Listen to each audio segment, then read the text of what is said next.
All right, we now have full attendance for today's meeting in connection with our city manager search process. I'm Quentin Lucas, the mayor, and we are welcoming our fourth candidate today, Brian Platt, the city manager of Jersey City, New Jersey.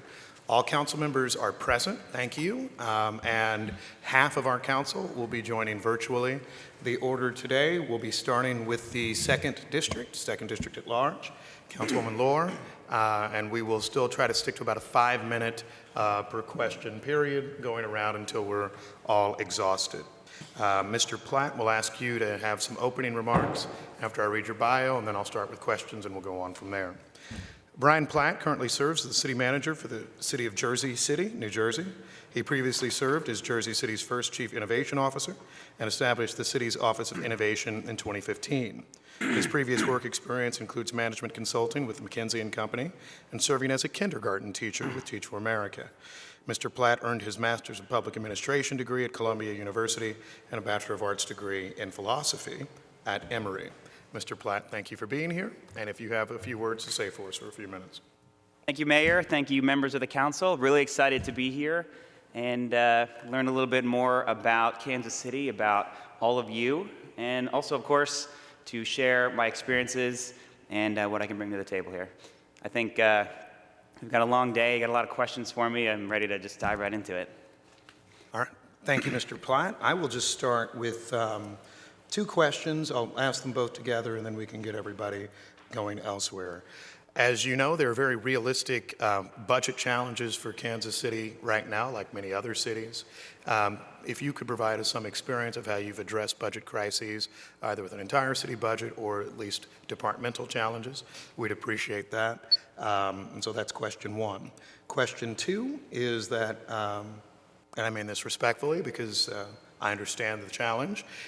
You have been in government for a shorter time than some of our other candidates. Talk to me about how your experience, you think, positions you to handle a position like this, even without, say, 3 decades of city management or administrative experience. Sure. So those would be my two questions. Sure. Thank you, Mayor. I'll start with a budget question. So for many years, cities around the country, excuse me, were blessed and graced with economic prosperity, a lot of success. Things were good for cities, and so it was easy to sort of, make things work and keep the lights on. But the challenge that cities face now is an economic downturn with the COVID budget crisis. And so that is sort of the real test of what makes city management truly effective. If you can weather a storm like this, then you're truly doing the right thing in government. And so when we turned around and we had this issue to face, a 15 or 20% decrease in our revenues, a net impact on our budget, we were able to weather that COVID budget crisis with no tax increase, with no furloughs, and with no cuts to essential services. And there are a lot of reasons for that. We've been very strong in our fiscal planning and forecasting. We've set new policies in the last few years to make sure that spending is at certain limits, that debt is at a certain maximum, that our cash reserves are at a certain minimum. We've done an audit of every contract and third-party agreement that we have to make sure that we're spending every single penny appropriately. And that comes down to things that people were not looking at for years and years because there was no need to. But when things got tough for us in Jersey City during this COVID budget crisis, we were able to pull a lot of levers that helped us weather this storm and actually made us stronger and will make us stronger for many, many years to come. Some of those things include, security guard contracts where we just had extra security guards that we realized we didn't need, changes to our healthcare plan, auditing the fixtures and furniture that the city had and the purchasing that we're doing, things that probably wouldn't have been second guessed for many years just because there was no need to. And we were thinking about that sort of stuff. We also, of course, like every city, reduced some non-essential services and things that were otherwise limited because of COVID restrictions. That was a way for us to weather that storm. But the budget and finance is perhaps the most important function of a city manager. And again, it's during those dark times, during those tough times, that you really understand if you're doing a good job or not. The other question that you asked about time in government. So, you know, yes, I will concede, obviously, that I have not been here as long as some of the other candidates. But I've had a lot of success in the few years that I've been here, and I think my track record speaks for itself. We've pushed Jersey City to be on the forefront of a lot of really interesting and innovative initiatives. We've moved the city forward in so many ways in such a short period of time. And part of the challenge that comes with a long time in government is the complacency and the sort of allowing the status quo to continue. That's something that we're not doing. We have the energy, we have the excitement, we have the drive to make changes, and that is something that is unrelated to how many years that you've been in government. Councilwoman Laura. Thank you, Mr. Mayor. Continuing right on, Mr. Platt, from what you're talking about on budget, I've asked all of the candidates this question. As money gets tight and we look at innovative ways to make things work in our city, how do you feel about public-private partnerships? I'm a big fan of public-private partnerships. We do a lot of them in Jersey City. It is a great way to develop and build and move forward on projects that wouldn't otherwise be palatable for a regular city budget. So, for example, there are things that we do for specific neighborhoods that a local developer will build for us as a partnership that we work with them, or we raise private funds for a museum or a school or some kind of facility in a certain area that maybe the whole city doesn't need to be on the hook for, maybe isn't an urgent and vital need for the entire city, but it works really well in a neighborhood. It's really beneficial to a small area of town, and it also allows the city dollars to go a little further. The city is not spending one-for-one dollars on a project. It's maybe one and they get $3 back, sort of thing. But the challenge with the public-private partnerships is getting the right people at the table and understanding what their needs are and what they want out of it, and what the city's going to get out of it. It's not like there's a long list of private companies out there that are just ready to give bags of money to cities. Sure. And we understand that. And so there's a give and take, there's a negotiation, there's something that they're going to get as well as a part of that. But we're big fans of that, and it's a great way to get those things that you wouldn't otherwise be able to fund through the regular budget. Thank you for that answer. Councilman Fowler. Councilman Fowler. Maybe on mute. And Fowler, can you hear us? All right, we'll try to text Councilman Fowler and get back to him. Councilman Ellington. All right, how you doing today? Definitely appreciate your comments on the budget. So I'm gonna start off with your last comment with status quo and complacency. Do you have any hesitancy of evaluating departments and then immediately making recommendations, going back to the budget crisis and the procurement, revenue that's coming in, contracts and all of that good stuff? How quick would you assess that as a city manager? My intention would be to, as quickly as possible, understand and analyze and make recommendations on changes that need to be made. However, the execution of those changes and the finalizing of those would probably take some discussion and some time.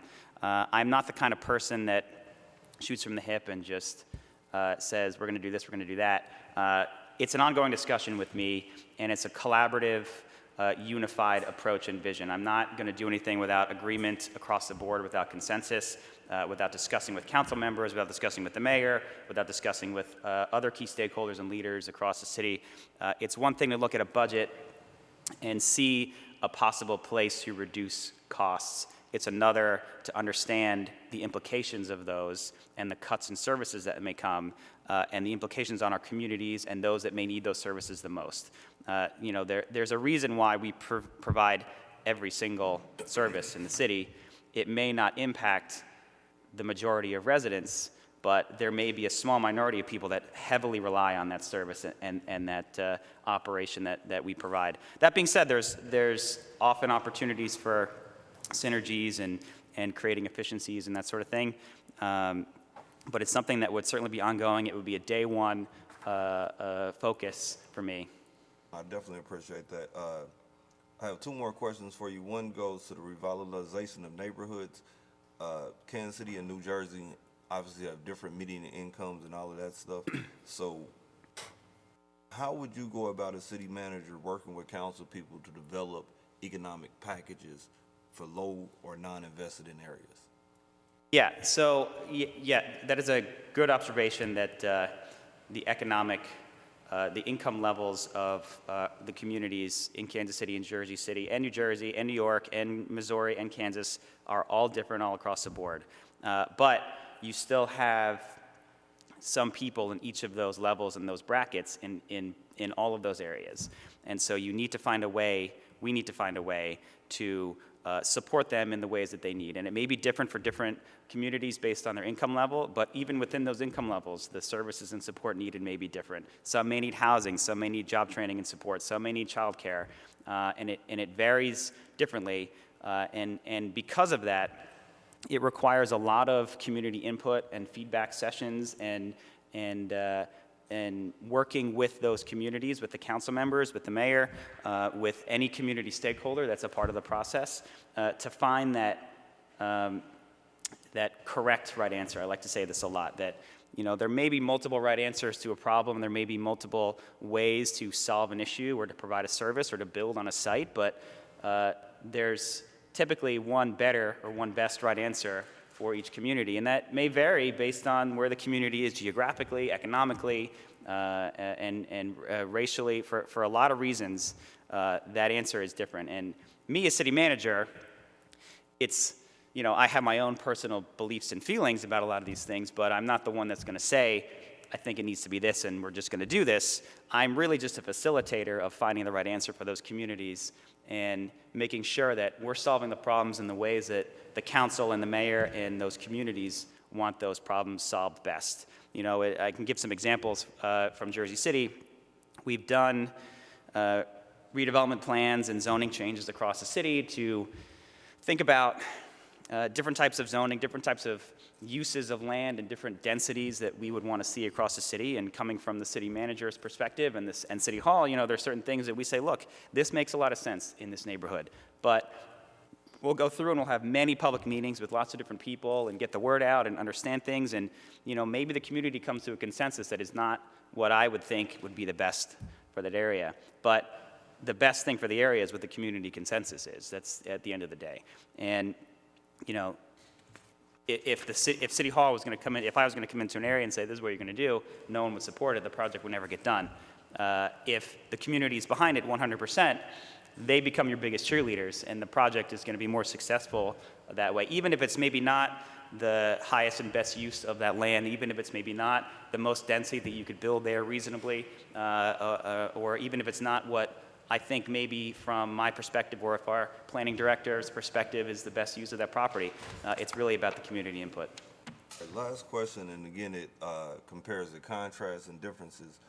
This time it would be in relation to crime, not necessarily policing, right? Because policing is more of enforcement. Crime is segmented via environment, which is related to resources, factors. So as a city manager, what is your understanding of criminal justice related programming?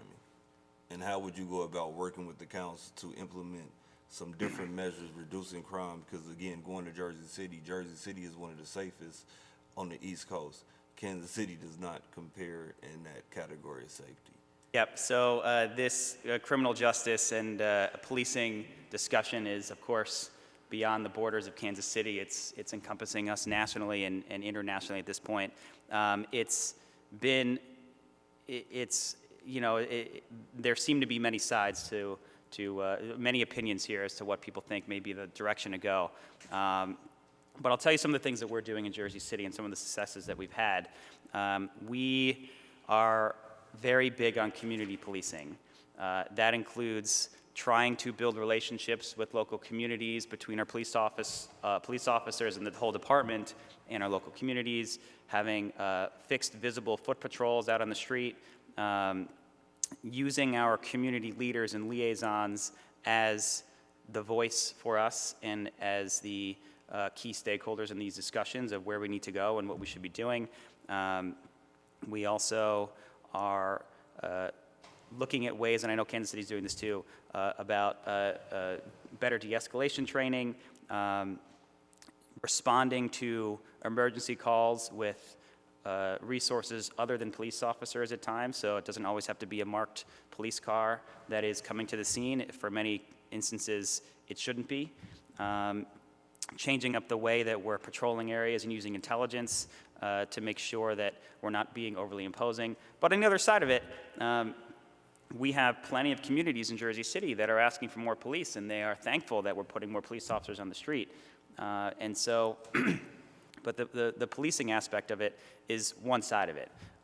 You know, the key focus is to get at the root causes of the violence, and the way that you can do that, there's not just one way. It's resources and focusing on solving the economic instability, providing the resources and the job training and education that our residents need and may not be getting. It's all of the things that make a city safe and livable and thriving that some communities may not be getting enough of, that we're also trying to focus on. So it's not necessarily one thing or another, but there's definitely a balance there, and there's definitely a lot of things that need to be done. It's something that takes a lot of time to get to. I will say that in Jersey City, we've had a lot of success with the things that we're doing. Last year was a record low crime year for us. This year, nationally, has been a little bit of an uptick across cities, so we're perhaps not going to get back to that record number, but we're going to be close to it. Well, thank you. Thank you, Councilman Ellington. Councilman Fowler? He having audio problems. They're not able to hear everything at home. All right. My audio feed keeps cutting out. But yes, thank you for being here. I have a couple of areas I want to explore with you. One is that Jersey City is what, 250 to 300,000 people in an area of about 20 to 30 square miles. Kansas City, on the other hand, is 500,000 people roughly in an area of 318 square miles, which means we have a mixture of urban and suburban as well as rural. How do you see, or what do you think your approach would be to addressing the varying needs of the variety of communities that we have here? Thank you, Councilman. Yeah, so that gets back to an earlier point that I had about meeting the community where it is and addressing their needs individually and within their own neighborhoods. We have a diverse geographic diversity, we have economic diversity, we have racial diversity, we have all of those things. We have houses with driveways in Jersey City, we have 75-story, 190-story buildings with hundreds of apartment units in it, and everything in between. And, to me and to us, we're looking at this sort of diversity in the same lens of we address the challenges and the needs of our communities where they are. So if, there's communities in the north part of Kansas City that have different needs and have different desires and a vision for their community, we can absolutely execute on that vision in the way that they want. That vision can also be different than downtown. It can be different than the southern part of Kansas City. It can change even a few blocks away from each other. And that's the beauty of doing things in a collaborative, community-based approach, in that the city becomes intentionally varying and diverse in that sense, where not everything is uniform. There's no possible way that we could implement a uniform approach to economic development across the entire city here in Kansas City. There's no way. And as a result of that, you get a lot of varying uses and developments and building, and that's what I think make Kansas City so great. Thank you. Another area is we're in the process now of reevaluating our incentive proposals. I'm personally a big fan of using those to support an overall strategy of development in Kansas City. I'm curious how you approach that, or if you did in Jersey City, and what your reaction would be to that sort of a program or series of programs. The incentives are a great tool for cities to use. They're not always the right tool, and the type of incentive that cities can and should give can vary over time and can vary based on the neighborhood. In Jersey City, for example, years ago, we developed a tax incentive plan that incentivized certain types of larger incentives beyond the waterfront in Jersey City. So in the waterfront area, the downtown area, a lot of economic activity, the foundation and base of development is there and it's thriving and it doesn't really need that incentive. So we decided that we were going to push those incentives to other parts of the city financially. And it worked really well, and we started development that had never been seen before in neighborhoods outside of downtown, in lower income areas, in areas that just had a lot of vacant land, that sort of thing. And years later, we revisited that plan and realized that now that certain neighborhoods have improved and gotten to a point where there's no need for these financial incentives, we changed the plan again. And we pushed those incentives to other neighborhoods. And it then again fostered new development in those areas. Then we realized that maybe we don't need these financial incentives anymore, and so we decided that we weren't going to do it. And we essentially called the bluff of developers, and they continued to build without them in certain neighborhoods. So there are a lot of benefits to financial incentives. They're not always necessary, and they can change based on the neighborhood. One of the most important benefits of this type of incentive is, it may not, just to clarify, it may not just be financial incentives.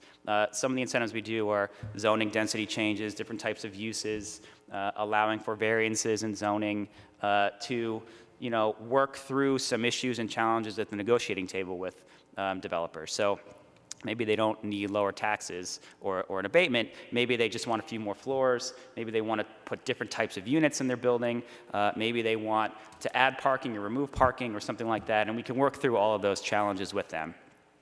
But some of the benefits that we get out of this are we can foster development and construction of services and systems and benefits, community give-backs as we call them, that otherwise would not have been built through traditional zoning. So for example, we're working with developers in Jersey City to build new schools on their development sites in residential towers, to build library facilities, a homeless shelter, and other educational and support locations and infrastructure.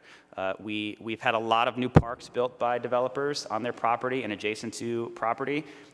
They've done improvements to infrastructure in the street for us as a part of these discussions. Some of this we write right into our zoning code, and we require certain things to be done when new developments come in. Some of it we can work through in the incentive package that we're working through. But at the end of the day, there's always a discussion to be had with the development community and anyone looking to build, and trying to figure out what works best for them and what we need out of it. And again, can't stress this enough, it changes over time. It can change from month to month.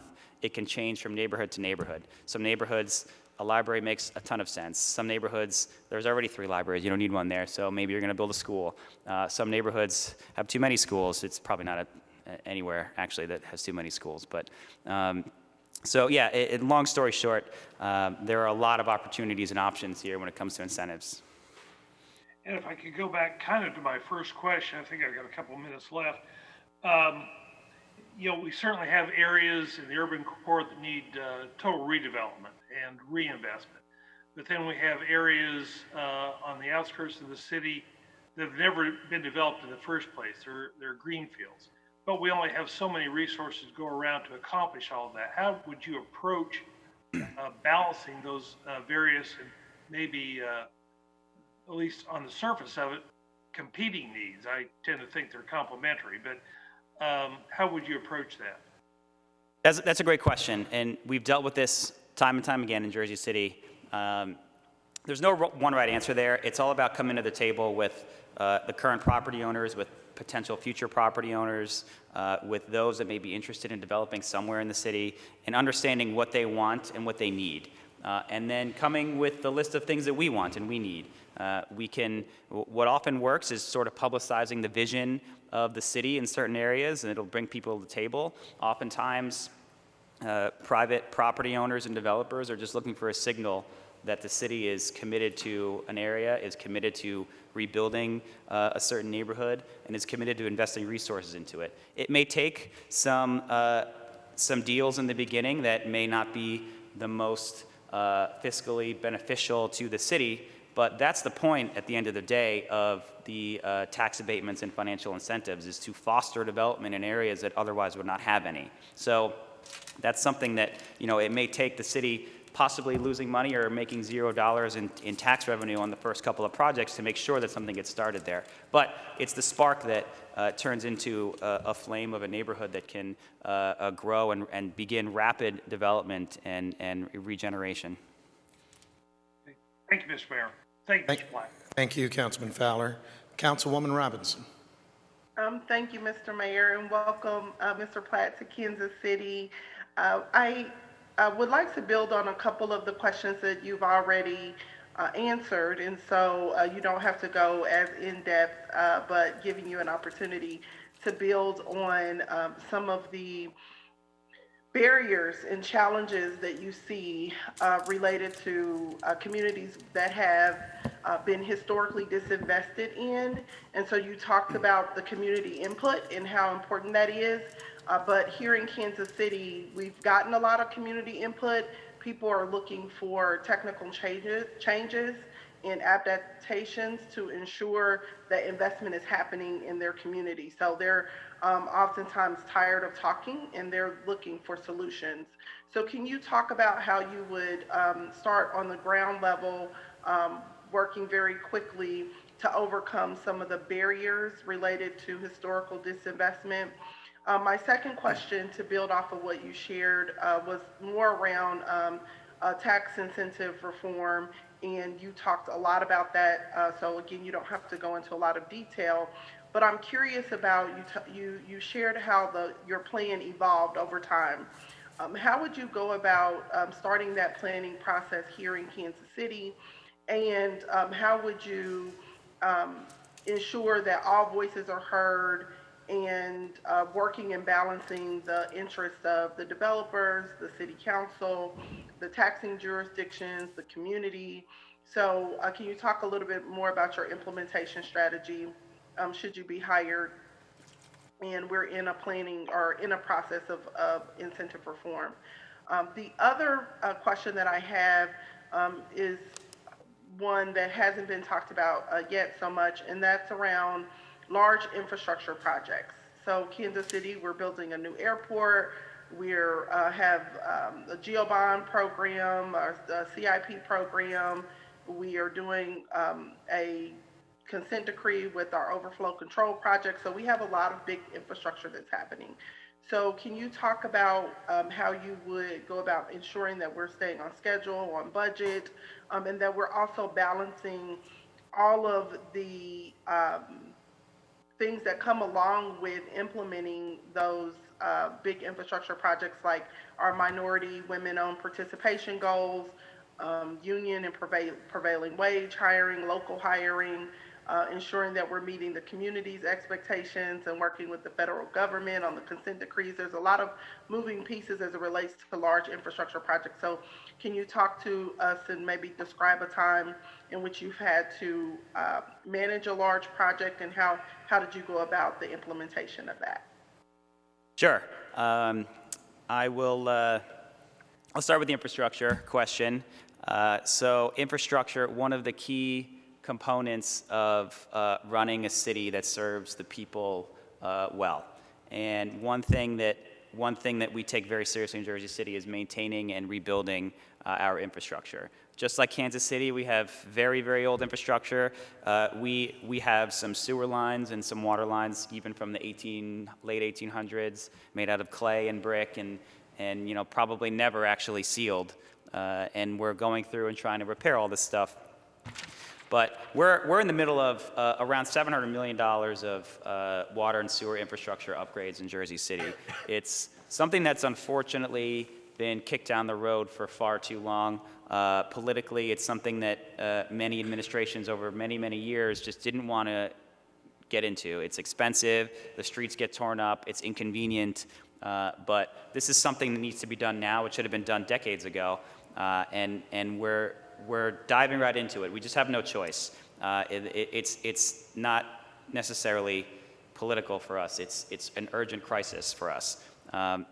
We also have a CSO challenge that you have here. We're right on the Hudson River, and actually we're bounded by 2 rivers in Jersey City, and we very often have these flooding. We're right at sea level, so during Hurricane Sandy a few years ago, many parts of Jersey City were 4 or 5 feet underwater. My apartment building was totally flooded. We had 4 feet of water in the lobby of my building for the whole night.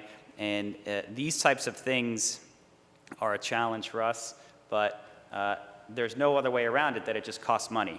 And it's an investment that you have to make, and it's an overtime investment that you have to make. But I will say this, that the way you avoid these $700 million complete replacement of infrastructure is to properly maintain it and service it over years.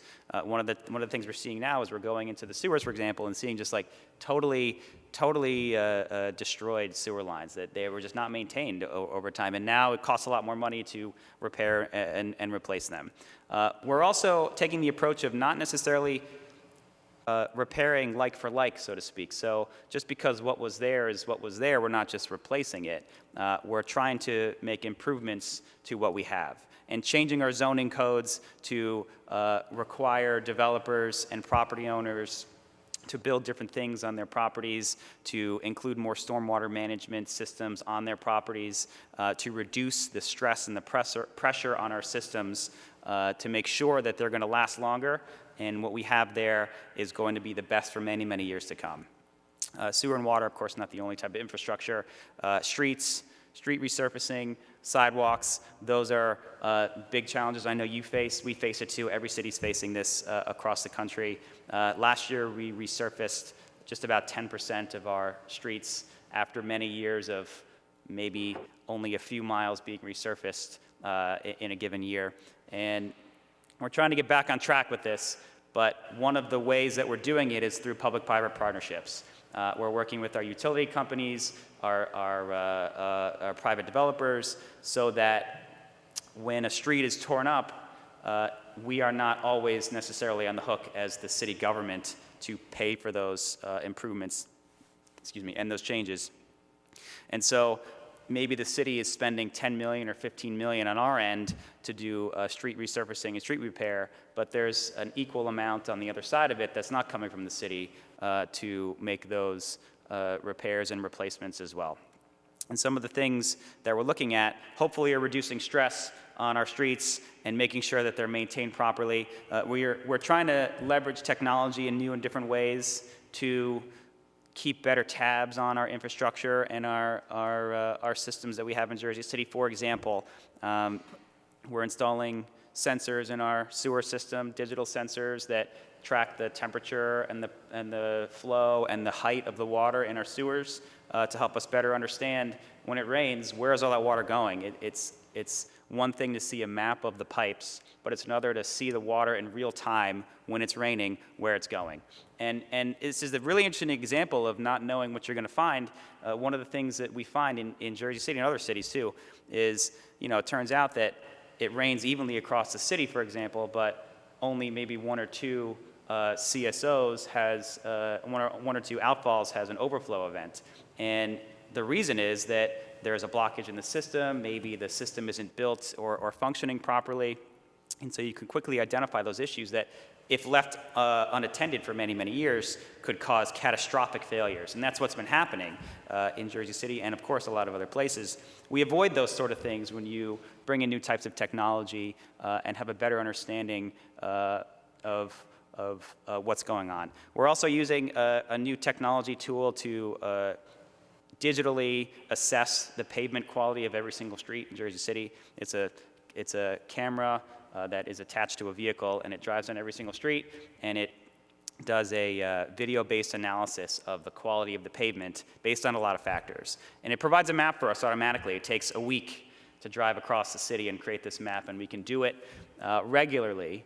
And it allows us to see, not just a point in time, what streets are good and what streets are bad, but what streets are changing quality and how quickly. So if you do this regularly, for example, every quarter, you can then sort of predict what streets are going to need to resurface before we know we need to resurface it. Of course, it obviously helps us prioritize what the worst streets are and address those quickly, and of course tells us where maybe the most potholes are, but it helps us get ahead of it, and it helps us better with our planning.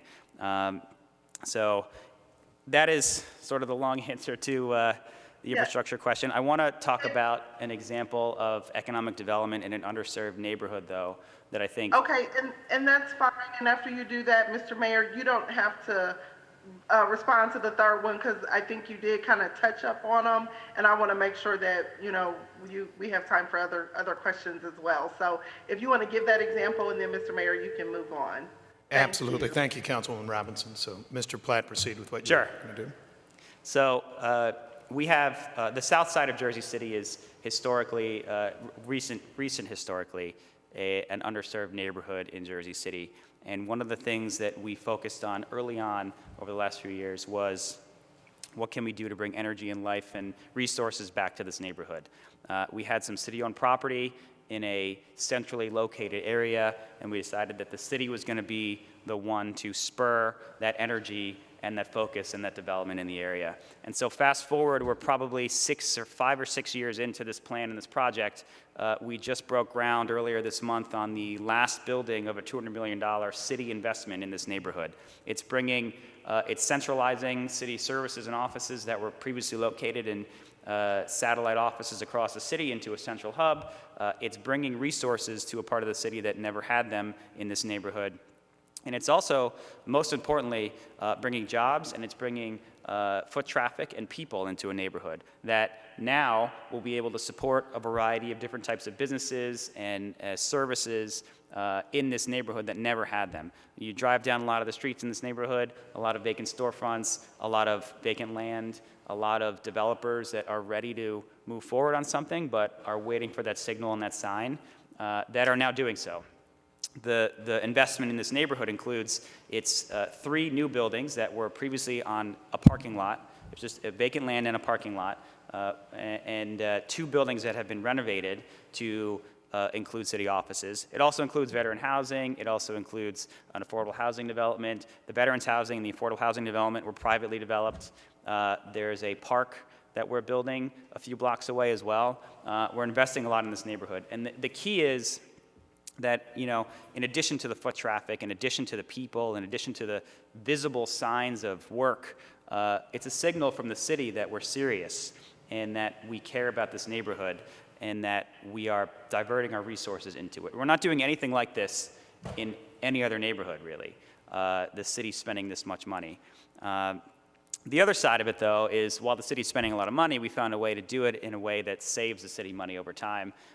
For one reason or another, the city's been renting office space in a lot of buildings.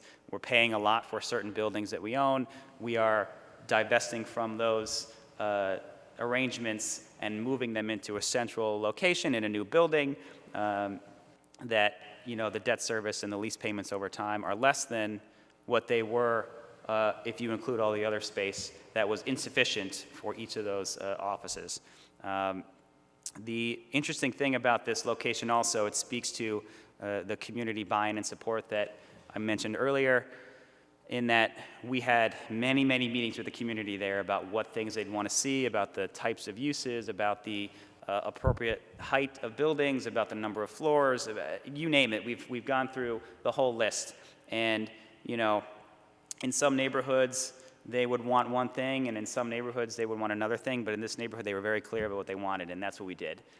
On the city side, we had a vision internally that we thought was going to work best. It was not the same as what the community wanted, but that's the point of this, that the community drove the discussion and the vision, and we were merely executing on it. Thank you, and thank you, Councilwoman Robinson. Councilwoman Shields. And you're muted. Oh, Catherine, you're muted, Councilwoman Shields. Thank you so much. Appreciate the help. Thank you for being with us today. I very much appreciate it. I will kind of get right into my concerns, which are, I'm chairman of the Finance Committee. And so I look at these issues of COVID and know and believe that unfortunately they're not going to be a one-year problem, but they're going to be a multiple-year problem. Looking at Jersey City's website, it looks like your budget cycle is about the same as ours, maybe passing a budget in March and then it going into effect shortly thereafter. We actually in Kansas City cut $30 million this year from our budget and took $20 million out of reserves. Next year, we're being told that we need to cut $60 million. And so I'm kind of wondering, what are you planning for next year in Jersey City? Because I can't believe that you're not going to have continued falling revenues. And how do you reach out and make sure that as you're doing cuts, that they're equivalent in all departments, and that we're not just seeing that there are sacred areas that don't bear the brunt of financial woes as much as other areas. So anyway, any comments you had on that would be appreciated. Sure thing. Thank you, Councilwoman. So I would push back on the notion that we have to do equivalent cuts in every department. One of the things that we focus on are cutting where we can, but not evenly across the board. You know, there were certain very obvious cuts that we were able to make. For example, we weren't allowed to move forward with public events and recreational programming. So whatever funding we set aside for that in this year's budget, we removed from the budget. That amount was smaller than the amount we were able to remove from other departments like public safety. For example, there was a lot less overtime because of a lot of reasons in public safety. That number ended up being larger than recreation. There were other departments where the number was much smaller. But there's no real single approach that we think we can take to solving the budget crisis in every department across the board. It's a department by department, it's an office by office approach. It is also an audit, a deep understanding and review of every single contract and every single penny that's spent across the city to understand, do we really need this right now? Can we wait? Can we change the way we're providing this service? Can we reallocate resources from one place to another temporarily to reduce funding in one spot and make sure that we're still providing that one service? Many of our employees ended up temporarily transferring into different departments since the COVID crisis began. And some of them stayed, actually. They like their new opportunity, and it's been enjoyable for them. Some of them moved back, but it was a way for us to focus the dollars that we had into certain areas. We're also being mindful of revenues. We're also, of course, looking at our reserves.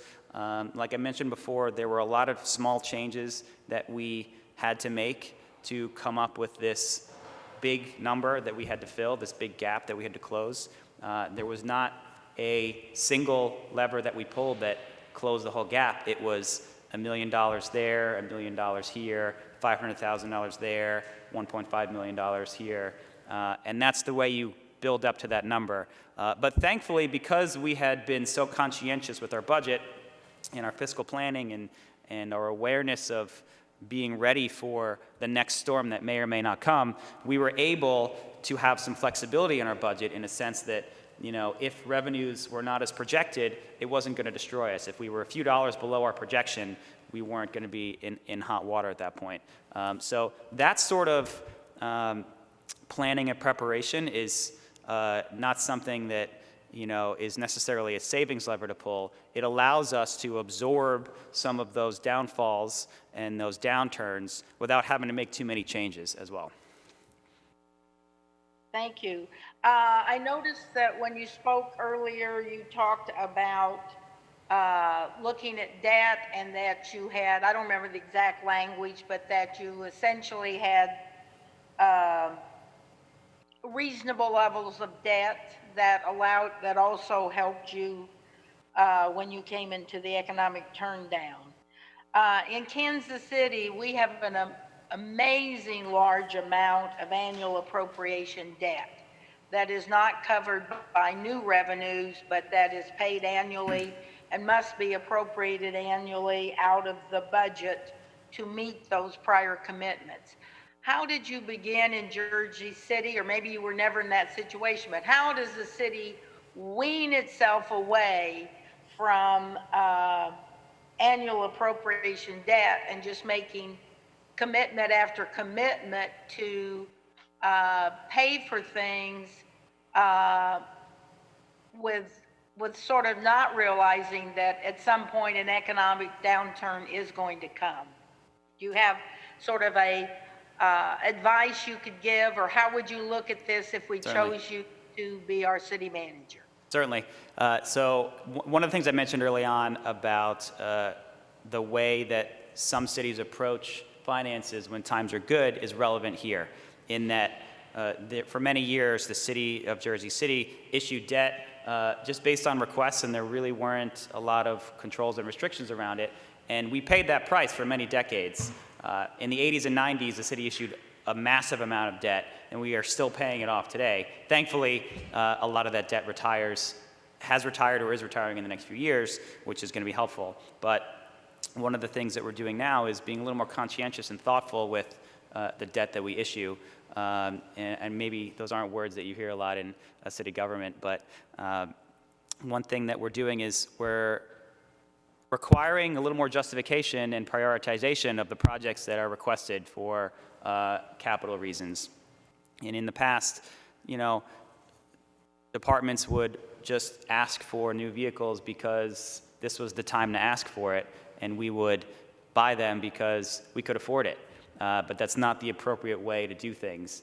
So we're putting new controls and accountability systems in place that, for example, with vehicles, require a maintenance schedule, require a certain useful life period before we can make any purchases, require to get the most dollars out of that investment that we make as possible. One of the other interesting things that we've done is go through our old capital purchases and audit what we've been buying and what we've been investing in, and we've actually found millions of dollars that were unspent over many decades.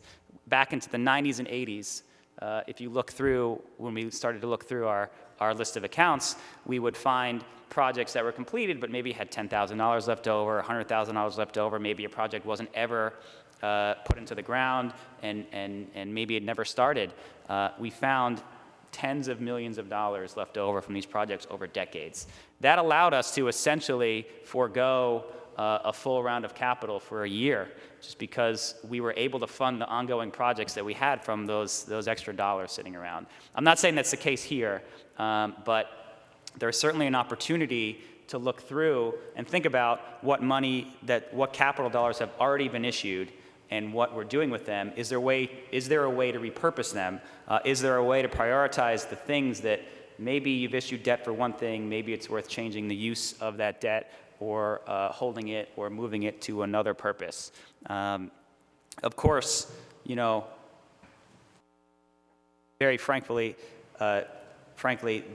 now is the time to issue debt. The rates are so low, but there's a cost to that that we may not have the appetite for. So it's definitely worth the conversation. I of course don't know all the specifics of how finances look here, and I haven't really been inside to look at all the books yet. But there are a lot of opportunities and options there for sure. Thank you. Thank you, Mr. Mayor. Thank you, Councilwoman Shields. If we have time on the second round, I'll ask the Warren G. Harding question that you always, in fact, I'll just do it now if you'll indulge me. The answers are usually short, and I hope it's short now. Councilwoman Shields, who is our historian, noted that I believe there was a question to a journalist, or from a journalist some years ago that just asks, is there anything in your record that might cause embarrassment to us, yourself, others, if you were to be lucky enough to be hired for this position? Nope. All right. Hopefully I asked it all right, Catherine. Councilman Bunch. Thanks, Mr. Mayor, and thanks, Mr. Platt, for joining us here today. And Councilman Bunch, can I say one thing that they want for all of us here? If you can make sure you speak directly into the microphone, communications is having trouble hearing us in the broadcast. Yeah, and these plexiglass boxes make the microphones work a little differently than what we're used to. But Mr. Platt, thank you for joining us, and as a fellow philosophy major, welcome to Kansas City, and glad you could find a job. That's always the question that I get. My parents said the same thing. Yes. Were you able to get work?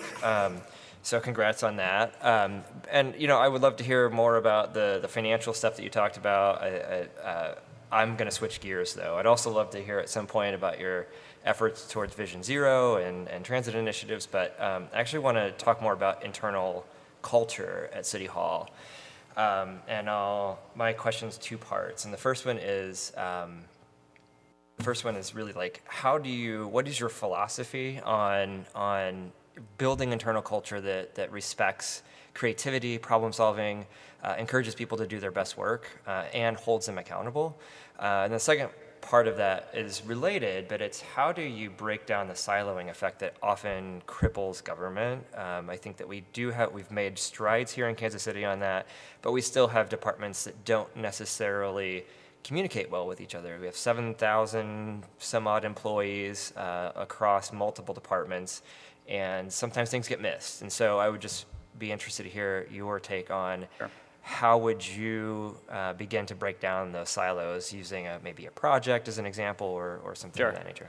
Sure. This has been one of my focuses as city manager, to foster a more collaborative and inclusive environment internally throughout City Hall and through city government. And one of the key components of that is communication.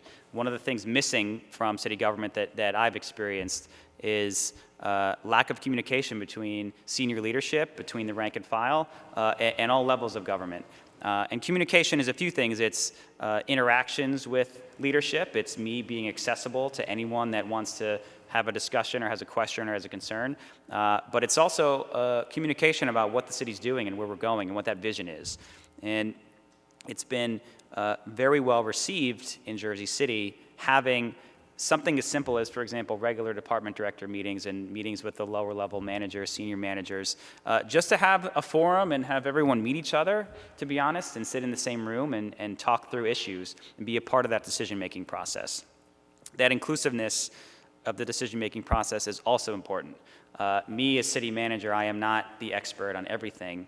I am, as I said before, more of a facilitator of solving the problems in city government and making sure that we are accountable for the challenges that we face as a city, but also that employees are accountable for their actions in two ways. One is, of course, if there's a challenge or an issue with any of their actions or their work product, that they're held accountable with varying levels of discipline. But more importantly, that we celebrate and promote the accomplishments of our employees. And it could be as simple as, telling the mayor, hey, can you tweet about so-and-so who did a great job on this thing and just show your support publicly. Me, as simple as sending a text to somebody, this was really great, this thing you did. It's been years of no movement and you finally got it done, that sort of thing. But also just recognizing publicly and internally everything that's going on with city government. One of the things that we've been trying to do over the last few years in particular is a collective development of the vision of the city and the mission and sort of like why we're here and what we're doing and what the relevance is to city government. A lot of people work for city government and they come to the office and they do their job and they go home and they sort of are disconnected from the rest of the organization. But really, we're all part of a team here and we're all working towards the greater good of improving quality of life for the people of our city. And I'm sure it's the same for all of you. And it's just an understanding and awareness of that as well. There's some, of course, like very administrative things that we've been doing, including setting up a sort of like a 360-degree feedback performance management system. We do regular check-ins with from department directors on down, and document the good and the bad of what everyone's doing. But for me personally, I think what's been the most beneficial and positive for our city government operation is letting the senior management and other members of the team take ownership and be responsible for the things that they're doing. For many years, it has sort of been a very tightly controlled decision-making process with only a few people able to make those decisions. We're expanding that. We're letting more people sort of be in charge of things and run with it and use their expertise and their knowledge and their abilities to make things better. And it's paying off. There are things that I would never know to even think about that employees come to me with and say, I have this idea, I found this thing, I found this issue, we need to fix this, and we do it, and it's tremendously successful. Really relying on our employees to do the great work that they're able to do has been crucial. Great, thank you. Thank you. Thank you, Councilman Bunch. Chairman Barnes. Thank you, Mr. Mayor, and welcome to Kansas City. The two questions that I have been asking, one of which you've kind of gone into depth on, centered around development in distress census tracts, distressed areas. I think you approached that one pretty well so far. So I'll ask the second question, but then through some of your comments, I've got a couple of other questions that are a little bit away from my normal direction and question. But the question I want right now is, how have you been involved with minority business development in Jersey City? And is there some growth in minority businesses in the city? That's a great question. So I do want to point out that Jersey City is often ranked one of, if not the most diverse cities in the country. I see that. We have our fair share of minority businesses, which is great. It is one of the things that makes Jersey City so special, to be able to drive down the street and see so many unique types of businesses in so many different neighborhoods. But of course, that comes with challenges. Those different types of businesses all have different needs. And we're trying our best to serve the variety of needs that they have. One of the things that, it was around 2015 where we started a very deep focus on what our business community needs, and not just minority businesses, all businesses, being inclusive in that sense. And this started with, as it always does for us, a long and thorough public outreach process, a feedback system where we were doing outreach to businesses, we were doing focus groups, we were doing interviews, surveys, you name it, to best understand what their challenges are. And again, like everything else, we had a vision and an idea of what we thought the challenges were going to be. When we started to do the feedback, of course, the answers came back differently, but which is great. Then we knew that we needed to do certain things differently and focus on things that we didn't think we needed to focus on. The important component of this feedback loop that we've done with our small business community and with others is that it's a loop, and that we weren't just saying, what do you think we should do, and then just going to do it. We got some feedback about their biggest challenges. We worked with them to develop solutions. We came back to them after we drafted up some possible initiative ideas and said, what do you think? Is this what's going to work? Sometimes they said this is great. Sometimes they said this is not exactly what we want at all. It took us years to set some things in place. And some of the things that we did that we realized, and it's different for every community, even in Jersey City. It's anything from funding opportunities, grants and loans, professional development, so training on how to run a business, how to run your books, how to do all the things that you wouldn't think about when you're running a business to make sure that you're not missing anything. Promoting and advertising these businesses through city channels. Building up the neighborhoods and providing improvements to the neighborhood districts and celebrating those neighborhoods that would attract people to come to those businesses, and much more. And those things have changed over time that we've done. They change in different neighborhoods too, depending upon the needs of those businesses. one of the really great things we got to do throughout the COVID crisis was issue grants to almost a large amount of our small business community in up to $20,000 for any business that was having a hardship due to coronavirus. This was one of the most impactful things we could have done. It saved hundreds of businesses, we're sure, from going under. We've also set up some resources, some ongoing resources, sort of like a one-stop shop for small businesses if they have issues and questions and challenges. One of the things we saw that was missing was if a business had a question or an issue, there was no person to call. They would call me, they would call their friend in zoning, they would call the mayor's office, and it was a lot of just like, oh, let me connect you to this person, let me transfer you to that person, and no one really knew the answer. We set up an office of small business services, small at first, that was the single point person for this. They would do anything from walk you through the permit application process to help you fill out grant applications, the things that these businesses couldn't do day to day because they were running their business. They were making the food, they were cleaning the store, all the things that they had to do to keep that business running that we were now starting to help them with. We also have set up an Office of Diversity Inclusion, as we call it. This office has not been there for that long. We're still sort of getting some things up and running there, but the focus is twofold. One is to encourage and include more MWBs in public procurement that we do to make sure that if we're doing an RFP or getting quotes for businesses for anything, that we're reaching out to this community. We have a list, we send them the RFPs, we make sure they know how to register for the RFP process and submit responses and bids as much as possible. The other side of it is making sure that, in particular, MWBEs that are operating across the city as small businesses or whatever they're doing, that they have all the resources they need, in addition to the regular small business resources that we provide. There's often challenges that they face, maybe not related to the business. Maybe they don't have the ability to invest in their own business with their own finances to get the thing started, and that's a different challenge than some other business owners have.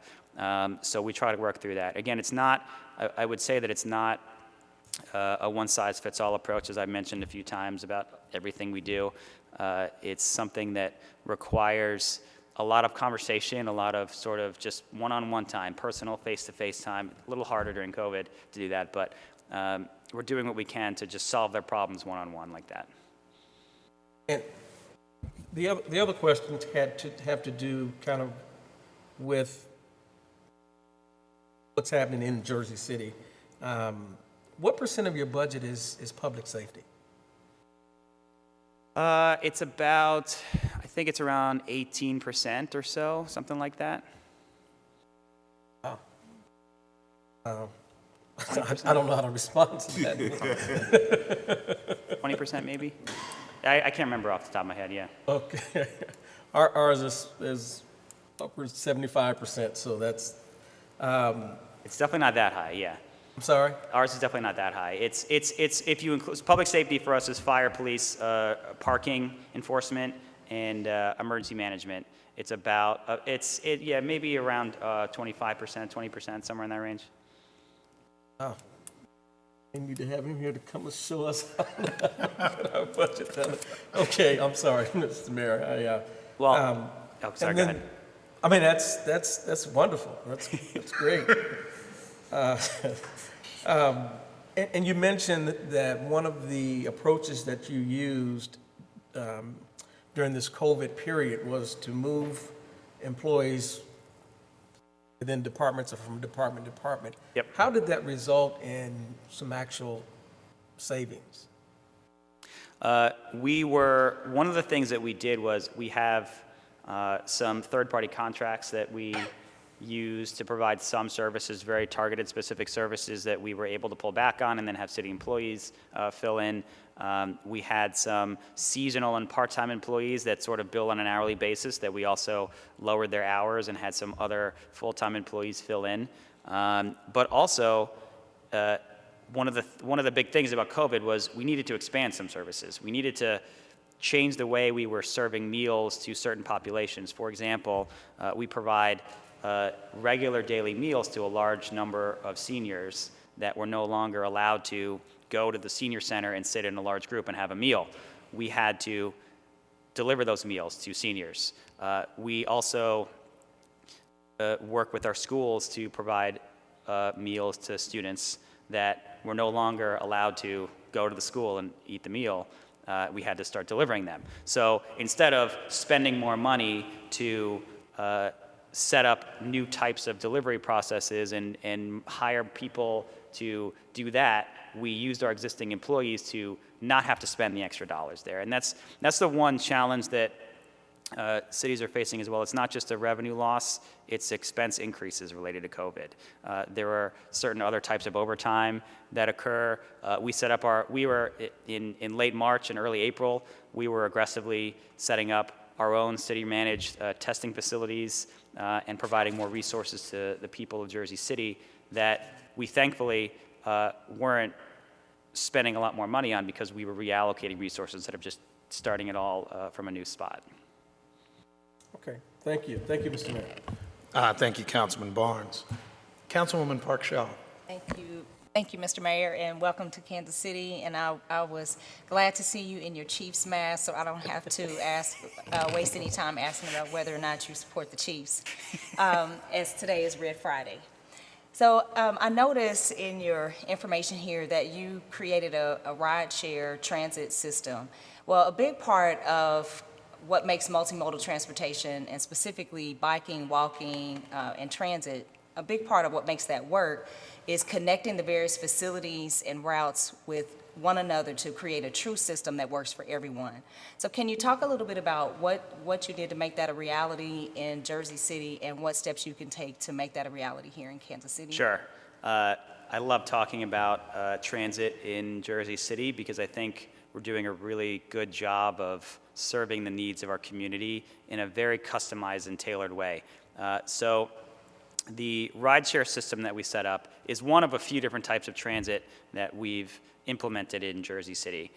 We've had bike share. We're working very aggressively on pedestrian safety and bike safety improvements that allow for more walkability and more bikeability in the city. We're building the city's first protected bike lane network.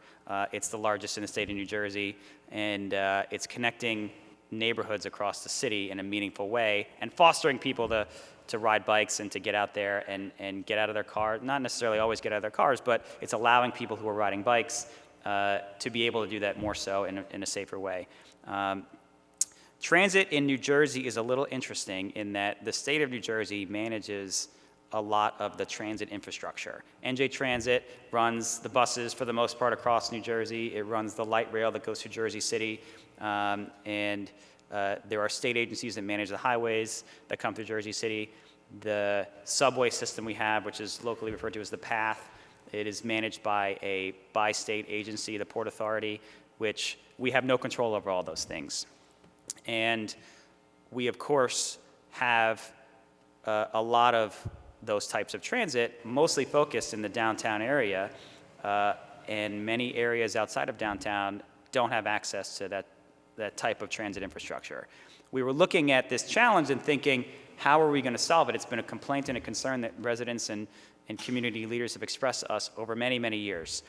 Of course, the first step that any administration takes is let's try and expand the buses, let's try and extend the light rail. These are expensive endeavors. We would have to partner with the state NJ Transit Agency, and it was just going nowhere, to be honest. It was just many, many years of planning and design and just hitting a lot of walls. So we said, we're going to take this on ourselves. And we looked at our neighborhoods and our transit deserts, and we said, we want to set up a custom, flexible, variable transit system that fills that gap for people who live in those outer neighborhoods that may be a 20-minute walk from a light rail station, but then the light rail takes 20 minutes to get there, and then they have to change to a bus, or vice versa. They change from the bus to the light rail, and then they get to the PATH, and then it's, their commute could be hours. Or then they are reliant on a car, which can be too expensive for a lot of people. So we set up a system where it was reasonably priced. We priced it at $2 a ride for the most part. There are some other expenses that I can get into later, a lot of details. But the system, in essence, is focusing on those neighborhoods that don't have transit access and allowing them for $2 to go anywhere in the city that they need to go. We thought that the use case of this would be people in the outer neighborhoods needing to go to the downtown area that has job opportunities, that has more restaurants, that has more services. We thought that was going to be the use case that this was going to solve. What we're finding, very interestingly, is that that's only half of the rides that we're seeing. A lot of people are going within their own neighborhoods. They're now able to easily move around their neighborhoods and do the things they need to do. Visit neighbors, it's go to secondary services that maybe not are downtown, or their doctors down the street and they don't have the ability to walk or drive there. It's serving a population that never had this ability to move in such an easy, fluid way. It's app-based, it's powered by VIA. They've done 150 or so launches around the world. I'll say on the record that we are their favorite, their best launch that they had, and one of their highest ridership rates that they have. But most importantly, the residents of Jersey City are very happy with the service. We have wheelchair accessibility included in there. We've given hundreds of rides to handicapped and disabled persons that otherwise would have to wait a very long time for a ride, and it's not as reliable as the service that we're providing. And it's something that, when we launched this service, we didn't know where it was going to go. We're funding it through the city budget. If there's anything that we're going to add to the city budget, this is a worthwhile and meaningful investment for us, the way we see it. It's unlocking opportunity for people. It's allowing them access to the things that they need to do. It's allowing them to be participants and collaborators in the city in ways that they weren't able to before, for less time and for less money. Those are the keys there. Another side benefit of this is on the sustainability front. We requested a sustainable fleet in our RFP process, and we said our vision is to have a fully electric fleet here, and VIA happily agreed to start that process. The fleet right now is 10% electric. It's one of the first fleets in the country that has fully electric vehicles in their mass transit fleet. It would be probably at 100% electric if there was a suitable vehicle size that was electric. Hopefully in the next couple of years, we'll see more of those. Yeah, actually, that was going to be a second question I was going to ask, was in terms of your trash truck fleets. Kansas City has one of the largest natural gas municipal trash fleets in the U.S. And so I wanted to ask you, in terms of your decision-making process, what did you identify as your savings going, versus electric versus CNG? I'm sure you looked at that. Yes. So I'll give you the example of what we're doing with our garbage truck fleet. We recently just purchased 5 fully electric garbage trucks. These are some of the first in the country as well. I'll be repeating first in the country, first into this, hopefully a lot today. We made this decision because of the truly sustainable nature of that energy source. It, at a certain point, was not only a financial decision for us. However, when you look at the financial analysis and the cost savings over time, yes, those vehicles are possibly 2 or 3 times more expensive initially when you purchase it, but over the lifetime of those vehicles, maintenance is almost zero. We have electric vehicles in our fleet already. We've done zero maintenance on them. There are far less moving parts. We can power them through a sustainable source that costs nothing. We installed a 1.23 megawatt solar array at our Public Works facility that directly connects to, we haven't received the vehicles yet. It will directly connect to the charging stations for those electric garbage trucks. That solar array not only powers the municipal Public Works facility, it'll power all the electric vehicles without issue. So once all of that is in play, we will be hopefully spending $0 on these garbage trucks over time, as long as they last. Thank you. Councilwoman Boo. All right, again, welcome. So obviously the council sets the priorities, But here in Kansas City, different than I think Jersey City, we have a strong city manager form of government. Even before COVID, we had increasing homicides, a lack of funding for public health, increasing transient population that is probably more visible now due to COVID. Where we're facing, a task of mitigating climate change, stabilizing aging neighborhoods, infrastructure, a lot of things that we've been discussing today. So how would you approach prioritizing these issues, funding these issues with decreasing revenues, and interacting with the council and setting these priorities and finding revenue sources without, increasing taxes or going about setting the priorities and funding these programs that need to be addressed? Sure. So no matter what the role is on paper, the way that I see it is not as me being the person who makes all the decisions in a closed environment. This is a collaborative approach. We're all on the same team. I would have no business making a decision for any council member's ward or for the vision of the city without some sort of input process and feedback process. Personally, the way things work in Jersey City, I interact regularly with the council and the mayor on a daily basis. I probably talk to a quorum of the council on any given day. I talk to the mayor multiple times a day. I'm speaking to department directors every day. I'm not making any decisions necessarily on my own. It's more so facilitating the execution of the vision of the council, of the mayor, of the city, of the people. And so, I could tell you what I think about a lot of things, but again, as I've said before, it may not be right for this city. It may not be right for one neighborhood. It may be the perfect solution for another neighborhood. But I really am, my vision is, and my approach is just to sort of like present the options and find that best right answer for the council, the mayor, for the people of Kansas City. The questions about funding those things that may not be the most fiscally prudent but are the best things to do for the city, for the environment, for the future of the earth, so to speak. Those are not always the easiest decisions and conversations to make. Prioritizing one thing over another like that is a long discussion that we have to have. For example, getting back to the garbage truck initiative with electric garbage trucks. This is an idea that came up 3-4 years ago.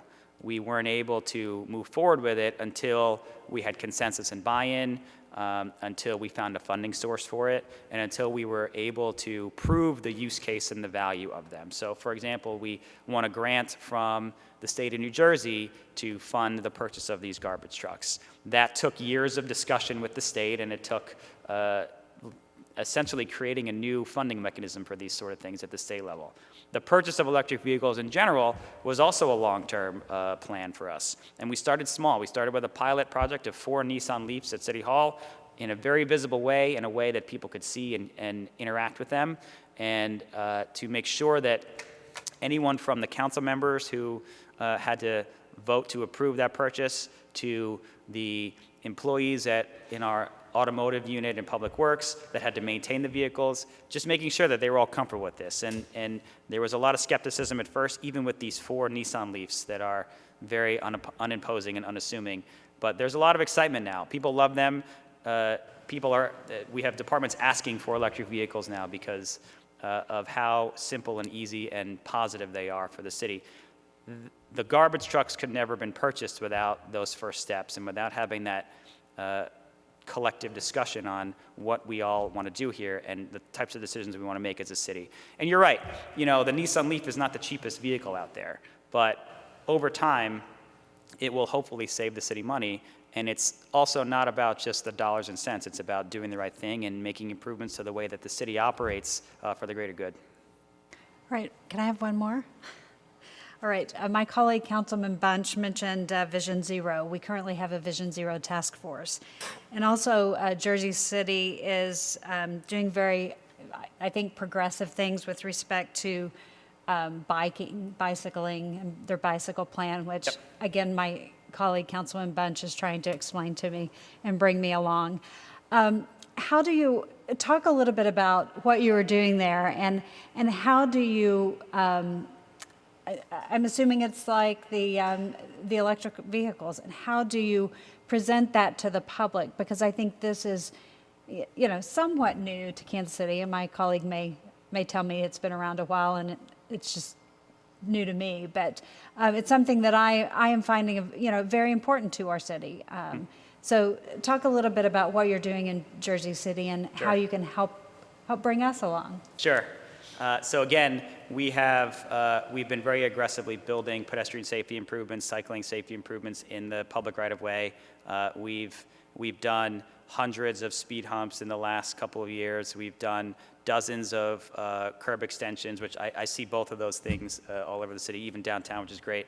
We're building the city's first protected bike lane network and connecting neighborhoods and creating a network of bike lanes that are of the highest quality and safety level.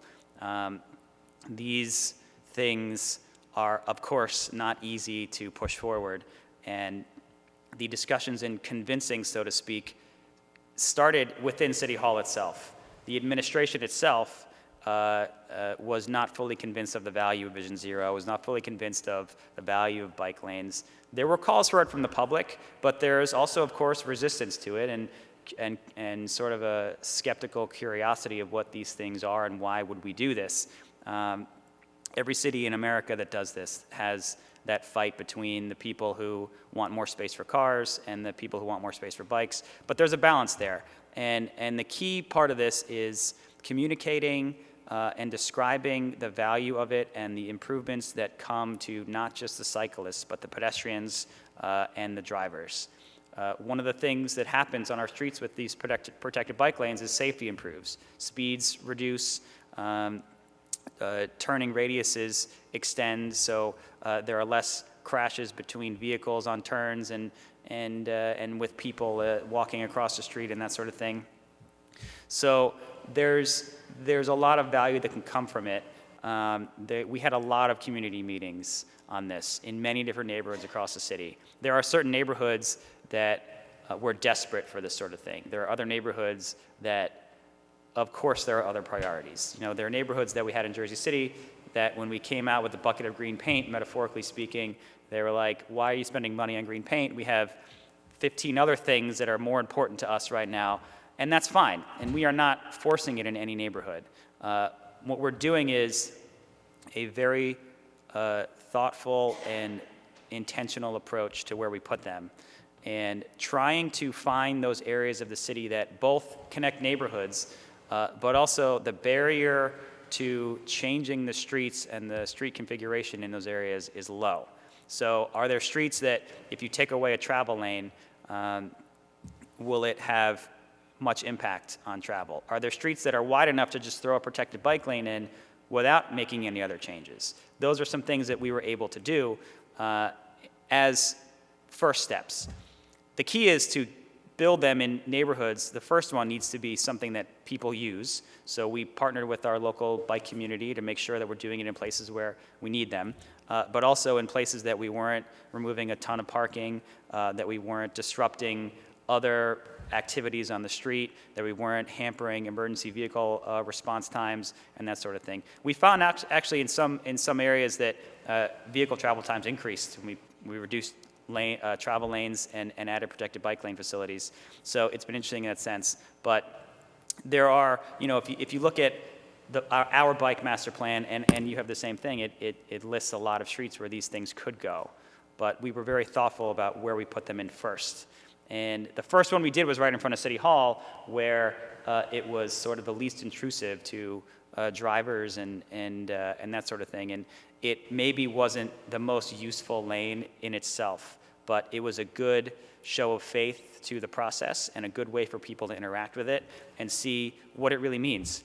And people come into City Hall, people drive around town, they go through that one street that had a protected bike lane and say, oh, this is actually pretty cool. This works, it's safer, it's quieter, less cars on the street, more bikes on the street, that sort of thing. So, and then you build from there. And you connect that lane to another lane, and suddenly you have a network, suddenly there are more people biking, suddenly this groundswell of support for them increases, and suddenly the resistance to them decreases.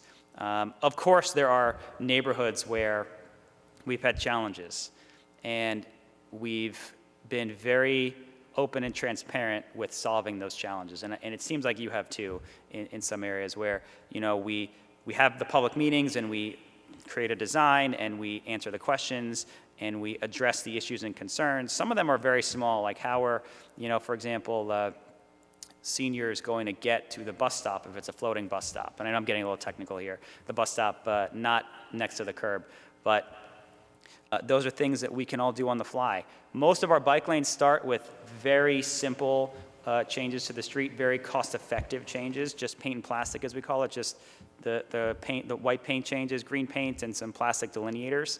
Things that if it's not gonna work, we can remove them very easily.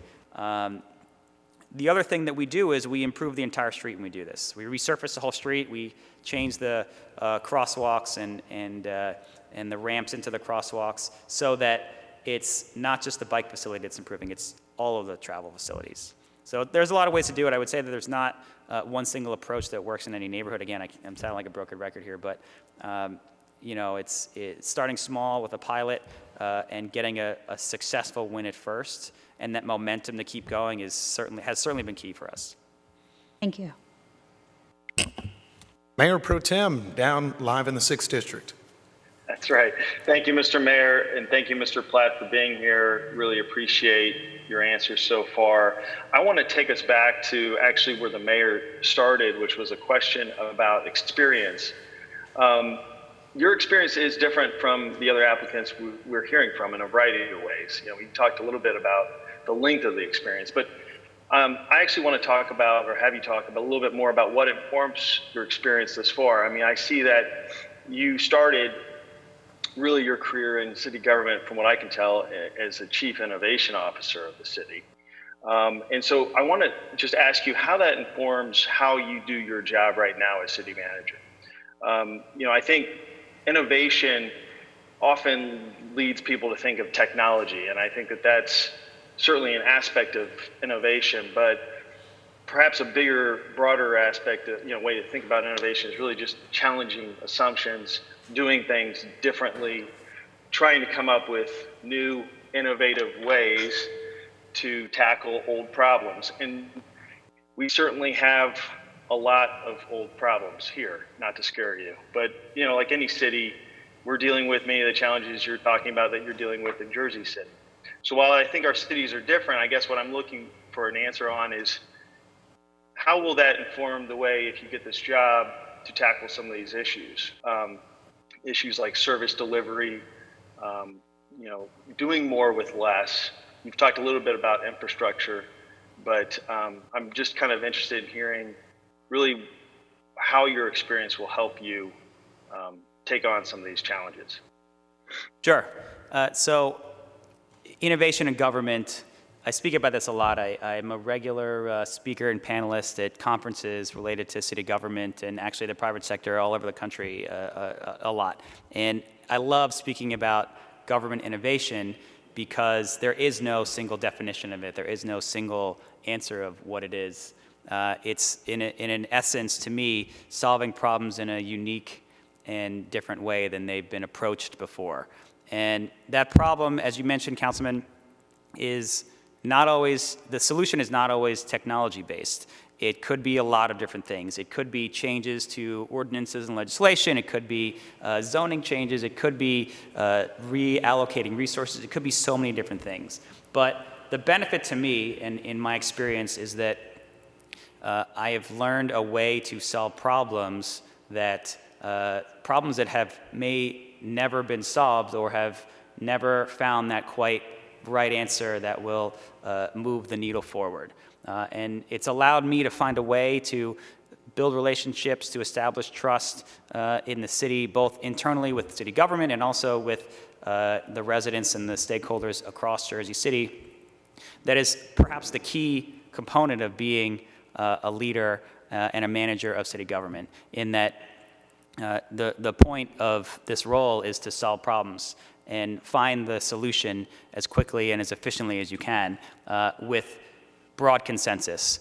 And that has basically been what I've been doing for many years in city government.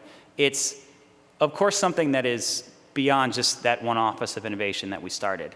That office actually was able to foster a different type of culture across the city that allowed people to think differently and think in different types of approaches that is sort of traveled beyond the walls of that one room that we have at City Hall. And that's important. Innovation is not just for the innovation team, it's for all city leaders. And innovation can be a lot of different things, and it doesn't have to be the team, the innovation team, solving the problems or doing things in an innovative way. So the tools that come with solving those problems are, they transcend beyond just that one role and just that one office. I think it's the most important part of being a government leader. Can I just ask one follow-up question? And it goes actually a little bit on what has already been asked, but to take it one step further, how does that impact or influence the way you would manage staff, directors, city government here on a very granular level? And I guess what I'm looking for here is just to get a grasp of, you touched a little bit about your managerial style, but the council only gets one hire really of this level. We're hiring the city manager, who will then hire, obviously, and manage, the rest of the organization. And so I'd just like to hear a little bit more about, I guess, what your style would be in ensuring that the policy and priorities of this council would be carried out, through each and every department. Sure. As I've mentioned earlier, the communication and collaborative approach is incredibly important to my process and the way that I like to solve problems. I can't stress this enough that I may have a perception or an opinion about something, but that means less than what the collective group wants for any one thing, and that what the team here is looking to do, and the vision and the goals and the objectives of everything that we're doing. Allowing staff to have the ability to make those decisions and use their knowledge and expertise to find the right answer for things is incredibly important to me. But communication is also important. It's not that any one person or one department would be operating in a silo and making decisions on their own on an island. We would all be a part of a single vision and mission for the city that we collectively develop. So hopefully one of the things that we can do, that we would be able to do early on, is to identify that vision and sort of all get on the same page, so to speak, and understand where we're going and what we want to do. And it's us as the city administration and the city manager executing on that vision and moving forward with the needs and the desires of the people of Kansas City and the council that works here. Communication is very important in that sense. Regular interactions and oversight of any initiative, any project, any department, any city operation is really important. Not in the sense of micromanaging, just in the sense of ensuring that things are moving in the right direction and ensuring that all of you are aware of what's happening. It's one thing to just say, here's the vision and go with it. It's another to have regular updates and feedback, and that feedback loop, as I mentioned earlier, to make sure that as things change and evolve along the way, that you're all aware of it, and that the city's aware of it, and that we're taking the right steps. The worst thing to have happen is you think the city's going in a direction on a certain initiative, and to find out 6 months or a year later that things had changed and evolved and decisions were made, and suddenly the project is something totally different that doesn't work for the city. The other side of that also is the needs of the city, the needs of the council may change as well over time. And if that communication channel is there, we can pivot and we can change it, we can adapt it, we can grow and make those small adjustments, maybe large adjustments that you would need over time.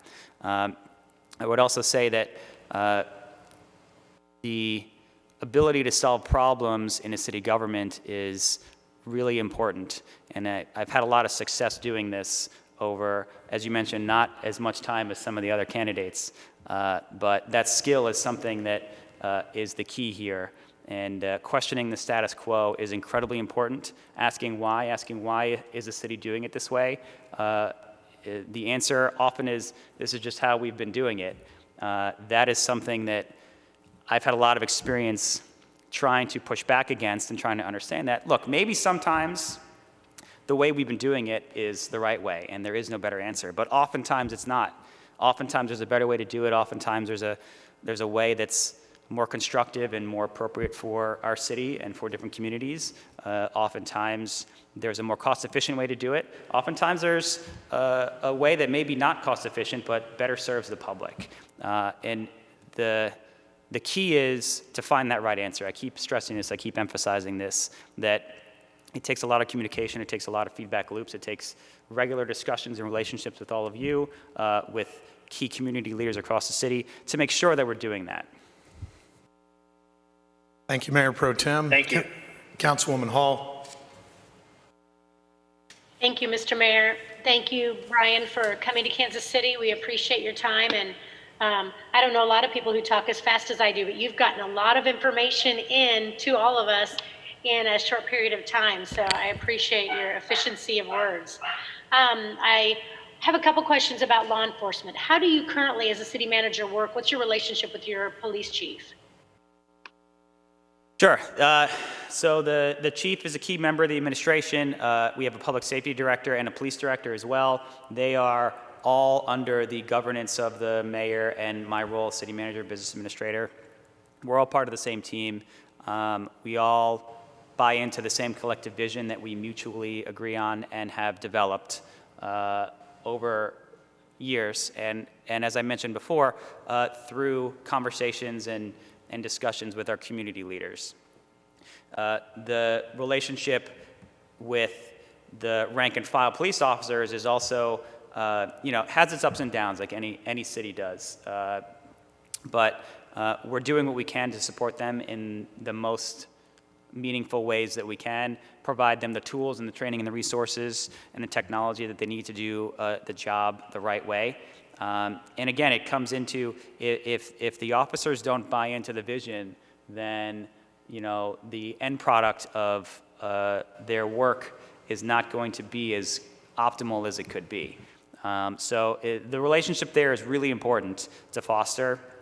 We have many conversations with the senior leadership team there about making small adjustments and changes to the way we're managing our police department, different types of approaches and initiatives that we could use, and of course, that changes over time. Great, thank you. I also noticed you're a volunteer fireman, and thank you for your service. Thank you. I would ask you, how does that relate to the relationship as well with the fire chief? They are good at taking advantage of me when they want things. No, I'm kidding.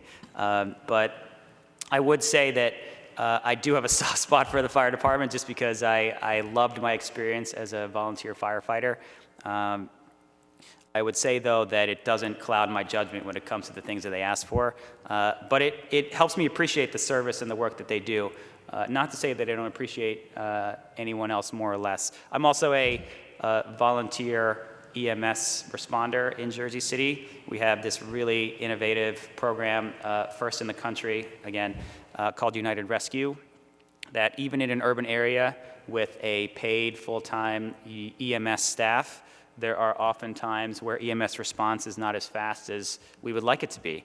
And the general idea for this is I, as a United Rescue member, have the training and the tools and the gear that I need in my office at any one time. And if you think about this room, for example, if somebody in this room right now falls ill, has an issue, has a heart attack or stops breathing, even if there's an ambulance a block away, it's 4 or 5 minutes easy to get up here, through all of the layers or whatever it is. I could be down the hall with my bag and I get an alert on my phone saying there's somebody on the 29th floor or 21st floor that is having a medical issue, and I can respond through the app. I have everything I need. I have AED, I have oxygen, I have all those things in my office with me. It's been an incredible success. Jersey City already has one of the fastest EMS response times in the country, and this is only helping it. It's a couple of minutes response often when they respond. So I have a big appreciation and amount of respect for our first responders, having served in 2 different capacities there, and I hope to do as much as we can to help support them as much as possible. Great, thank you. I have a quick question on taxing jurisdictions and incentives. You mentioned earlier that you kind of had called their bluff on the developers and realized they didn't need quite the incentives that they maybe thought they needed. My question to you is, what has that done, either positively or negatively, to help or hurt the taxing jurisdictions? Because we always say, well, they're losing all this money for 23 years. However, if we hadn't built anything, then their tax would have been so much smaller anyway. What are you finding on the positive and the negative of kind of what you like, to your point, calling the bluff of the developers asking for incentives? Sure. So tax incentives do have a value, and there are obviously some neighborhoods and areas that without the tax incentive, you may not have any activity and any development proceeding there. But the key challenge there is understanding that inflection point of when are the tax incentives still needed, what type of incentive is needed, is it changing over time, and when is that point where you can pull them back. So it certainly requires a lot of conversations and a lot of understanding of the financial markets, of the development community, of the cost of building, of the types of building that need to go in every area, and of course of the community givebacks that we are asking for in certain areas. So it's possible that even though an area no longer needs incentives, we may want to provide one if the development is going to come with a certain community giveback or benefit that otherwise would not be a part of that project. So perhaps there's a neighborhood that, as of right, a developer could build a certain amount of units and a certain amount of stories and a certain amount of space, provide certain givebacks, but maybe we really want affordable housing, maybe we really want a community center, maybe we really want a park. That can continue with the discussion with that developer and say, look, we really want you to build this, what's it going to take? It's a back and forth at that point. Maybe it turns into a tax incentive, maybe it turns into a little more density, but I don't think you could say that there's a blanket rule of thumb that, at a certain point, this is the thing that triggers the loss of need for a tax incentive and vice versa. Okay, great. My last question is, why should we hire you over the other people that have applied for this position? Great question.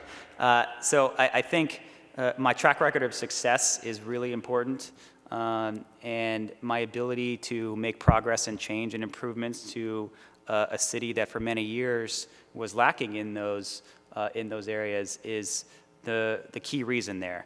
The energy and the ability that I have to rally the government into moving in different directions, into making changes, into taking those big, bold steps to making the city a better place. That's my zone of expertise. Great. I really appreciate all your answers, and I feel like you've been very honest and forthright with us today. I appreciate your time. Thank you. Thank you, Councilwoman Hall. We're having technical difficulties with Councilman O'Neill. I'll ask just a few second-round questions, and we'll go around again just to exhaust you as much as possible for the next one. I'm not a regular reader of this Jersey Record publication, but as I understand it, and correct me if I'm wrong, in late August, the Jersey City Council approved an amended budget, and you all were trying to address shortfalls, I think $50 million in shortfalls and $20 million in extra costs, so a total $70 million adjustment. In relation to Councilwoman Shields' question, and in some ways, I guess I'll just share my astonishment. You were all able to do that without a specific broad-based plan, but I guess from what you had described as more surgical cutting of the budget. Yes, absolutely. The savings levers that we pulled were numerous, and no one lever was necessarily the one big one. We did get some CARES Act dollars, as I believe Kansas City has as well, that did not close the full gap for us. It required a line-by-line audit of the budget. A lot of the things, though, we were aware of, and we knew where we could go to find some extra dollars and to reduce costs. And that goes back to the focus and detailed approach to auditing the budget and to making sure that we're planning appropriately and that we have the right controls in place and that we're aware of every dollar that we spend. And so, yeah, that surgical approach was key for us. We were able to get through this COVID crisis so far this year without tax increases, without furloughs, without mass layoffs, and without cuts to essential services. Next year, of course, is going to be a whole new game, but we're feeling very confident about the place we're in at this point. Well done. On the public safety budget question that Councilman Barnes explored, and I too was astonished and have looked it up a little bit, that the cost of public safety in your city is much lower than ours, and much lower than a lot of other, at least comparable sized cities to this one in America. I guess I'm just going to ask, even though it may not even have been generated by you, how and why do you think that's the case? Is it that you have a lower number of police officers and firefighters per capita as compared to other cities your size? Is it that you're a wonderful negotiator with unions? Is it something else that helps explain why you all are at a much lower percentage than we find many other places? Yeah, that's a great question, and it's interesting because there are people on the other side of it that say we spend too much on policing and public safety in Jersey City compared to some other list of cities that are out there. It's a few things. We're very deliberate in how we spend our public safety dollars. We are not necessarily giving free rein to just increase the budget there.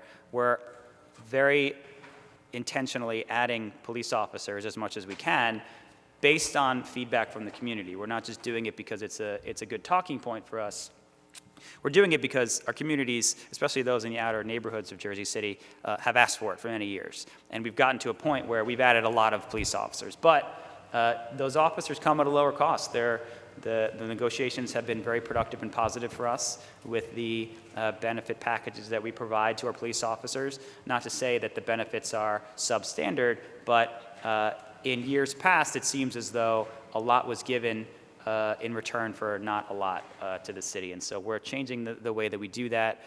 The one thing that across the state of New Jersey, actually, that's been removed is this ability to sort of bank your accrued time, your vacation, your sick days, and then get these very large payments at the end of your tenure that could be six figures or more, that could be more than a full year's salary for some officers. We're rolling back from that. Actually, that's one of the budget things that we've been working on is some of these one-time payments and expenses, so to speak, we've been able to structure out over time through negotiations with our unions even, that if you're getting this payment of $200,000, $300,000, we're asking you now to take that over a certain number of years instead of all at once. It spreads out the hit on the budget. It allows us to plan better for those expenses. That's good. And that's good on that. I have a slight follow-up on that. Yep. According to this publication, there was a 6% cut to the public safety budget. And is that accurate, by the way? In the August amendment? I believe it was 12%. Oh, I'm sorry. It was 12%. 12.8%. $6 million or something of that sort. Yeah. Understood. 12% cut. Did that require you to have the agreement of your organized labor unions? No, only because the budget itself is not necessarily agreed upon between us and the unions. The rate of pay for officers is, and other types of benefits that they receive are negotiated, but the budget for the department is not. And the cuts we made there were partially reducing the number of new hires, partially reducing overtime, some of those things that wouldn't necessarily be in the contracts. Did you close any police stations? No. Fascinating. All right, are there any other questions? Unfortunately, Councilman Bunch. Yeah, thanks, Mr. Mayor. Since Councilman O'Neill has had to leave us, unfortunately. I think I know a couple of questions he might be interested in, knowing his background. One of them you've touched on, and that's your experience negotiating with public sector unions. So in the collective bargaining agreements, could you talk just a little bit more about your history with negotiating? And the other one is more specific to development and prevailing wages as required by, say, incentivized development. I think maybe those are kind of two things that might be helpful to get you on the record so he can come back in and see it later. We have 9 public sector unions in Jersey City. They each have their own set of needs and their own set of leadership and personalities and things that may take different types of attention and different types of responses. But my interactions and relationship with the unions is the same as with any community group. At the end of the day, the union leadership is there to help make life better for their members and to make sure that they're getting the protections and the benefits that they need as employees of the city. A lot of what I do is, to be honest, helping them solve their problems. You know, there's not a lot of the city asking for things from them and forcing them to do certain things that they wouldn't otherwise want to do. A lot of it is them saying, look, this is a challenge, we need to fix this, can we change this, can we move in this direction? And we're all about doing what we can to support our employees in that sense. There are, of course, times where, you know, we have an ask from them and we may disagree on something, and those conversations have been constructive, and they may not be if we didn't have that relationship there, that positive working relationship that we have. But at the end of the day, even if we disagree, you know, we're respectful, and we work together, and we know that, you know, they may have won or lost, we may have won or lost in one particular disagreement, but the next one's coming, and we'll start fresh from there. As far as the prevailing wages and sort of the relationships that we have with unions and public projects, one of the things we did early on in Jersey City was establish a $15 minimum wage for our own employees. We're aggressively pursuing minimum wages and prevailing wages for projects outside of the city as well. We have a really good relationship with the unions across the state that operate these private projects, these private development projects, the construction trades and building trades and that sort of thing. We work really well with them. They're actually helping us with a project in our own City Hall building. We hired them sort of as some temporary seasonal employees to just help us out with a couple extra things. But we work with them also on private development. And the key thing that we've been doing in Jersey City is setting up project labor agreements, requirements for unions to be a part of the project, certain percentages of workers, requirements for wages to be at a certain level for those projects, and at the very least, including them in the discussions on how the project will be staffed. A lot of the union members that we use also live in Jersey City, but you know, we're not necessarily always restricting it to the geography of Jersey City, but the union inclusiveness is important to us. If I may follow up with just one more, another one that I know is important to Councilman O'Neill, and I think a lot of us, and you touched on it earlier, is I think you actually spoke of the reverse of this, but outsourcing. I know that there's a temptation sometimes to outsource work, especially in a time of COVID, and I know that sometimes that makes sense, but a lot of times it doesn't. But you actually spoke of the opposite in insourcing. Could you talk about your philosophy on outsourcing projects, work, versus maybe bringing some of it in-house? At the end of the day, I would say that my vision and our vision is to make sure that we're protecting our own residents. And that may be insourcing, that may be outsourcing, it may be hiring more staff that live in Jersey City, it may be hiring external vendors that live in Jersey City. It could be, it depends on the project. There are times, of course, for budget reasons where we insource things. We've been doing this by reducing the expenditures on third-party contracts and using our own staff to fill in the gaps. There are times, as I just mentioned, where we're having members of our building trades across the state of New Jersey, most of them living in Jersey City actually, helping us with a project where we need certain types of expertise and experience. It depends on the project. It depends on the needs of the staffing and what we're trying to do, but it varies. Yeah, great, thanks. Thank you, Councilman O'Neill. masquerading as a bunch. All right. If there are no further questions, I encourage you to eat lunch at Soiree, where there's a drink known as the Ellington. You probably shouldn't do that in the middle of the day. Your next event is at 1 o'clock for those who want to follow along, your visit with civic organizations, and then there will be an evening meeting more broadly with Kansas City. We thank you for making time to be here, and we hope you enjoy the rest of your stay. Thank you very much. Appreciate your questions.